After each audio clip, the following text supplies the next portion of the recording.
prendre le temps de vous parler ce soir de l'émission JE, présentée tous les jeudis et en rafale le reste du week-end sur les chaînes principales de TVA et sur LCN également, parce que le sujet de cette semaine risque de vous intéresser. De notre bureau d'enquête de Québecor et TVA, je vous présente Louis-Philippe Bourbeau.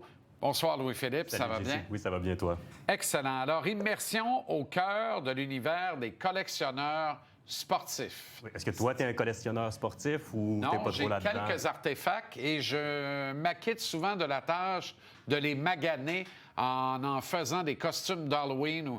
Je ne connais pas vraiment la valeur de ça et pour moi, si j'achète un chandail célèbre de Ken Dryden, bien, je peux me maquiller avec le masque de Dryden, porter ce chandail autographié, un party d'Halloween, chemin faisant le scraper. C'est pas exactement le genre de collectionneur à qui on a parlé au cours des dernières semaines, parce que j'ai parlé quand même à des dizaines d'entre eux, et tout le monde a le même avis. Là. Les faux autographes, les imitations, les contrefaçons, les fraudes, c'est en augmentation. Il y en a beaucoup? Il y en a beaucoup. C'est une industrie de plusieurs milliards de dollars, il faut le dire. Donc, quand il y a de l'argent, les escrocs, les fraudeurs sont jamais bien loin.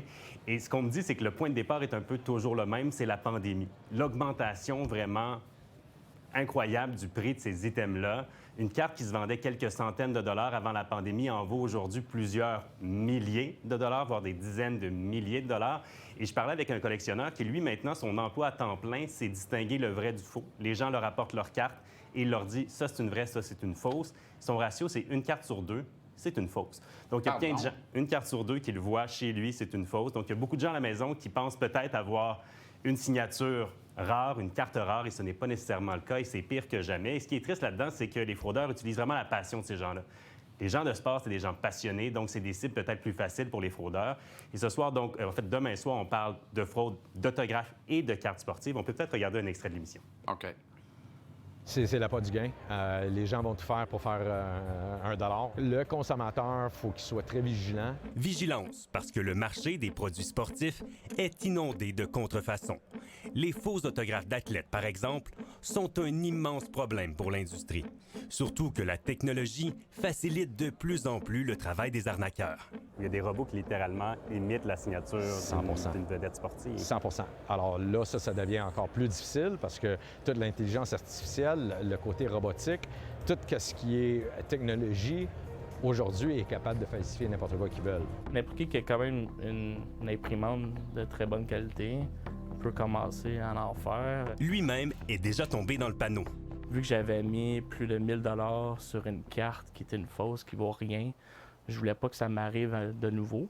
Puis je voulais pas que ça arrive aux autres non plus. Il y a un gars, il avait acheté un lot d'une vingtaine de cartes recrues. Fait que, tu sais, il avait investi, je pense, 22 ou 24 000 $ sur ce lot-là. Puis c'était toutes des fausses.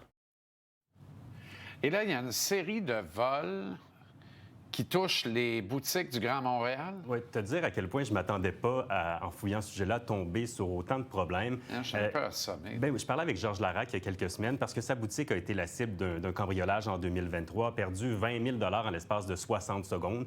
Il me dit un peu à la blague, c'est beaucoup plus facile de voler des cartes sportives qu'une banque. En effet, ça a pris 60 secondes dans ce cas-là.